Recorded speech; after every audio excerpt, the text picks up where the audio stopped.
Ah, the tale of Amina and Jomo, a love story as vibrant as a Masai Shuka and as tragic as the drying up of the great Zambezi. Amina, a vision with skin the color of dark, fertile earth and eyes that sparkled like the morning dew on a baobab leaf.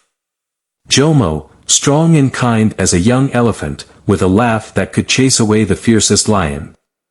Theirs was a love song sung under the shade of tamarind trees, promises etched on the wind that danced through the Uzambra mountains. Yet, their village, nestled amidst the rolling hills, was a tapestry woven with threads of struggle. Mud huts with thatched roofs huddled together, a testament to the relentless grip of poverty. Amina's nimble fingers, though capable of braiding cornrows that rivaled the intricate patterns of a spider's web, couldn't weave enough to fill their bellies. Jomo, a natural with a spear and a keen eye for tracking, could bring down the swiftest antelope, but the market was often as empty as a hyena's den after a successful hunt. Then came Zahara, a childhood friend of Amina's who had vanished to the bustling city of Dar es Salaam years ago. Returning like a phoenix rising from the ashes, Zahara was cloaked in silk that shimmered like a turquoise lake at midday and adorned with gold that gleamed like captured sunlight. Amina, overcome with a mixture of joy and a gnawing envy, poured out their struggles. Zahara listened, a knowing glint in her eyes that sent shivers down Amina's spine. "There's a way," Zahara finally spoke, her voice a conspiratorial whisper, "but it's a path only for the truly desperate, a path that demands a sacrifice heavier than any tusk." Amina, desperation gnawing at her soul like a persistent termite, readily agreed to anything that could change their fate. Under the cloak of a moonless night, Zahara led Amina to a hidden grove, alive with the chirping of unseen crickets. Here, a circle of women chanted in a language that sounded like the rustling of ancient leaves. At their center stood Mama Furaha, the leader, her eyes as cold and calculating as a crocodile surveying its prey. To acquire wealth beyond measure, Mama Furaha explained, one had to offer their most cherished possession. Amina's heart hammered against her ribs.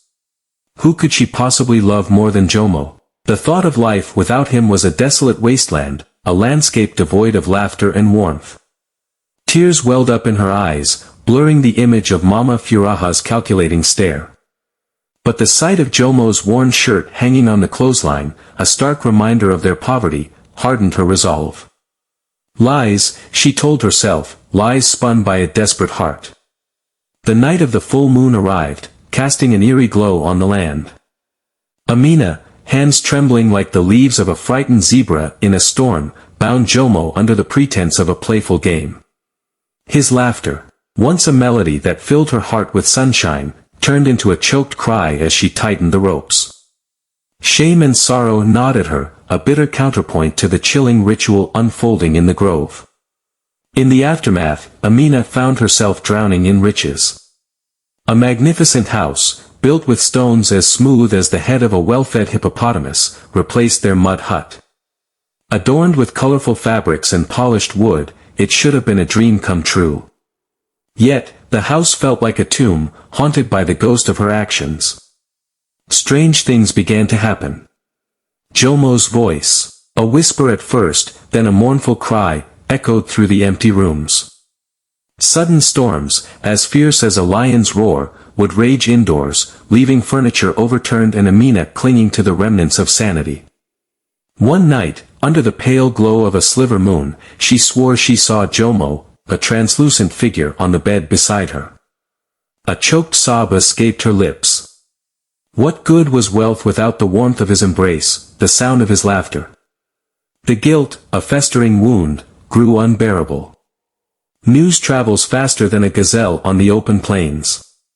Whispers turned into accusations. One scorching afternoon, the villagers, led by the wise elder Mama Angina, whose weathered face held the stories of generations, confronted Amina.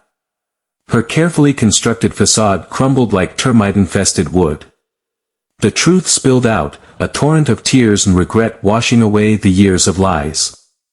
A search party found Jomo's body, hidden beneath the baobab tree where they had first declared their love. A collective gasp of horror ran through the village, a sound as chilling as the wind whistling through a deserted graveyard. Justice, swift and harsh as a hyena. Amina, kicked out and flat broke, wandered the savannah like a lost zebra. Hunger gnawed at her belly, a constant reminder of her bad choices. Days blurred into nights, the only clock the flaming sun overhead. Then, one star-studded night, she stumbled on a group of Maasai warriors chilling by a fire. Their leader, a dude with hawk eyes and a face that had seen its fair share of sunrises, offered her some milk. Amina, voice raspy and eyes glued to her dusty boots, confessed everything. The warriors listened, poker-faced, firelight dancing on their stoic expressions. "Dumb move," the leader finally said, voice gravelly. "But even the driest desert can bloom with a good soaking." He offered her a shot at fixing her mess. She could stay, learn their ways, and maybe, just maybe, earn back the trust she'd tossed away. Hope, fragile as a spiderweb in the morning dew, flickered in Amina's heart. The next few years were a wild ride. Amina learned to herd cattle, surprisingly nimble despite her calloused hands. She battled the sun, the wind, and the never-ending chores. But more importantly, she learned to be humble and part of a team. The warriors, touched by her genuine regret and hard work, slowly became her crew. Fast forward a few years. Amina, her skin tanned and tough, was a vital part of the nomadic tribe. Her knowledge of healing plants, passed down from her grandma, earned her serious respect. She even learned to navigate by the stars, a human GPS in the vast plains. Slowly, the nightmares that haunted her sleep started to fade. One day, a trading caravan rolled up, a colorful mix of people and goods. Amongst them was Mama Angina, the wise elder from Amina's village. The scars of betrayal were still etched on Mama Angina's face, but there was also a flicker of recognition, like maybe she understood a little. News of Amina's transformation had reached the village, carried on the wind like a gossip rag. Mama Angina, stressed with being the boss, had come out searching, determined to see for herself. Their reunion wasn't a tearjerker, more of a quiet chat loaded with unspoken stuff. Amina spilled her guts, voice choked with emotion. Mama Angina, in turn, dropped the bad news: the village was toast. A brutal drought had sucked the life out of the land, crops were kaput, and despair hung thick in the air. Amina, her heart a mix of sadness and determination, knew what she had to do. She convinced the Maasai leader to let her travel with the caravan, armed with the skills she'd picked up.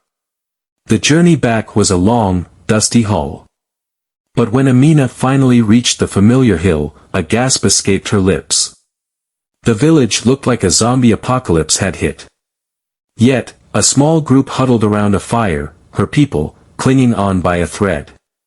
A tear rolled down Amina's cheek, a mix of grief and hope. With the Maasai by her side, she shared her knowledge of drought-resistant plants and water-saving tricks.